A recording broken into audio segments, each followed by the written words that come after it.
I want to start with the Nets news, and there's a lot of it here. Steve Nash is out as head coach. I don't know that any of us are surprised. If you've watched the Nets, they've been a mess this year. They lost to the Bulls last night. We'll cover that game and Tales from the Couch a little bit later on. So Nash is out after 7 games, and the word is Ime Udoka is going to take over as head coach. So there's a lot to get to. So we look back to the summer, full of bullshit. Durant wants a trade with 4 years left on his contract. He wants Nash and Marks out if he's coming back. Joe Tsai, who's a terrific owner of the Nets, I would stand by that. He decides that, you know what, I actually am not going to give in to the star, and we're not going to trade you, and we're not going to give Kyrie. And it felt like, is this something new? I don't know. I don't know about that. Like, I feel like more often than not, a lot of these examples are just kind of one-offs. And in this situation with Durant having this much money left on the deal and them not liking the returns and then deciding, you know, we're not giving Kyrie away here either, but we're not giving you a new contract and we'll call your bluff. Remember the reports that Kyrie was going to opt out and play for the mid-level for like $6 million? And they really pushed that up until the last day and was like, no, I'm going to opt in and stay here. Because Kyrie thought there was another contract out there longer term for him somewhere else. So all this stuff's going on.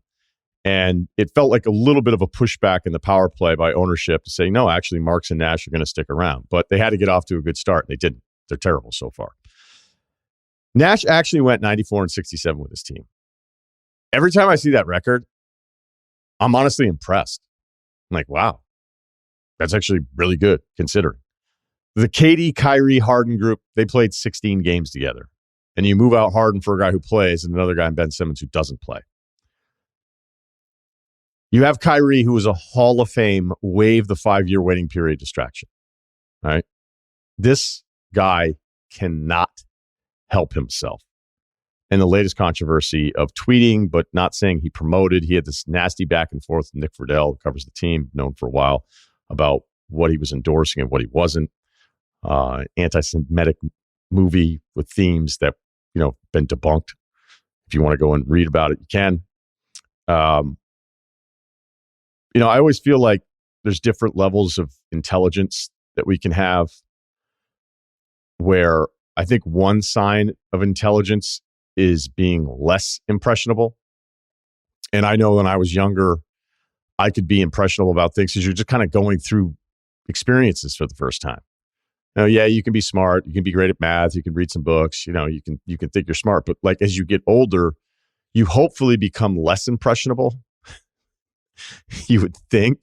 I mean, there's also another version of it. Like, you don't want to be absolutely unimpressionable. Like, nothing ever makes you change your mind about anything. But Kyrie reminds me of that buddy who you're just going to like, do you see these emails he sends us? And then you start talking to that buddy a little bit less. You're just like, what happened to that guy? And you're like, oh, I think he moved to like Utah or something, or I don't know, Michigan. Like, not downtown though. Like, yeah, does anybody talk to him? Be like, no, not really. The difference here is that Kyrie's probably the greatest I've ever seen dribble basketball and as a small player finish at the rim. So that's why we keep paying attention to him despite him not being able to stop being the It's unbelievable. I mean, I'm almost out of things to say about him as a person, and I'm not really all that interested in trying to figure out what motivates his opinions, his thoughts, because I just think he's one of those guys that actually thinks his sign of intelligence is learning something new that day and thinking he's sharing it with the world as if he's the enlightened one. So coming into this year, you've got Simmons who's sort of ready to play, but he isn't. He's missed the last couple games. I'm not telling you Steve Nash is the best coach. Okay.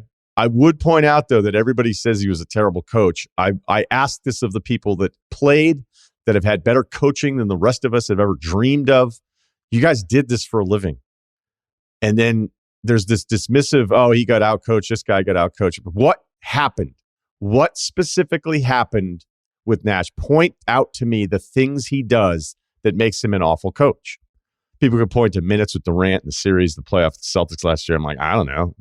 You have extra time off in the playoffs. All right. Durant played like 40 minutes in games. Like, all right.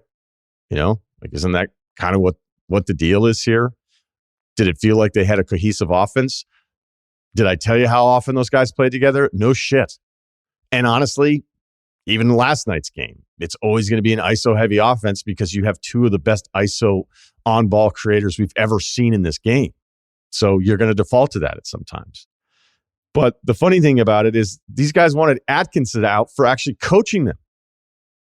So Kenny Atkinson, who's not going to command the room the way Steve Nash would, he wants to coach these guys up. They don't like that. So Nash was brought in more because of his personality and hoping to be somebody that they would respect or listen to.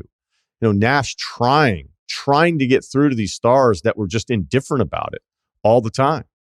I mean, look, I don't want to go on a Harden rant here again, but we're talking about somebody when we try to figure out what's wrong with him in the playoffs. You're like, his competitive nature is wired such that he's okay playing like shit on purpose to get his way. When I think of the great basketball players, not all, but I would think most of them would have a hard time going out there at night going, I actually want to play bad and have everybody see it. So he's out because his players didn't play. That's it. That's all there is to it. They still almost made it to a Western Conference Finals if Durant's foot had been behind the line against the Bucks 2 playoffs ago. So now we pivot to the Ime Udoka news. I've talked about this a lot regarding, I've done 2 segments, so it's not like it's been constant. 2 segments on his suspension from the Celtics. At the time, and I still do today, feel totally comfortable with what I've been able to piece together about what went down and that the suspension was warranted. And what I'd said at the time was, there's this category where it's like, what? Like, this guy do something illegal? And then there's this kind of vague category and all this stuff. And then there was another group initially, when it first happened, we're asking all sorts of questions, kind of the wrong questions, and almost taking Ime's side immediately without any information whatsoever, because you could just tell the people were talking about it a little bit earlier on. So now that we're farther removed from it, and I really apologize in the sense that I kind of feel like I have to be vague a little bit about it too, because it's not on the record stuff. I don't know that I'm ever 100% on anything, but I feel pretty confident that some of the earlier stuff, some of the rumors aren't all entirely true. And that in the corporate structure and the way things work, and you're basically running an organization with a team president, that there's a standard that you have to hold yourself to. And Ime didn't. And whether him accepting the suspension was hoping for some sort of payout later on, which is always kind of the underlying reasoning for any of these decisions. I never thought he was going to be the Celtics head coach again. And even though I feel very comfortable in saying this guy totally fucked up, like I said the other 2 times I've talked about it, I do believe in second chances. And I think all of us should want society to give us a second chance. But it feels a little quick, doesn't it? It feels a little quick. And that's going to be the backlash. It's going to be like, wait, what happened? And there's going to be, I don't know if anybody's going to come out and get the story 100% right. I don't know which versions I've entirely believed. And I actually just hate doing this to the audience, because not only I'm trying to be fair to every angle of the story, but I'm also in a way going, well, I remember what I heard when it first happened, but I wasn't sure. And then, I know what I've heard now. And so when somebody is getting a second chance this quickly after something that deals with a relationship that was consensual at work, but the dynamics of it made it something that you're going to end up losing your job over, they're like, well, how long are you supposed to wait this out? And yes, not 10 games into the season feels a little quick. But would February make you feel better? Are you cool in June with it? Right?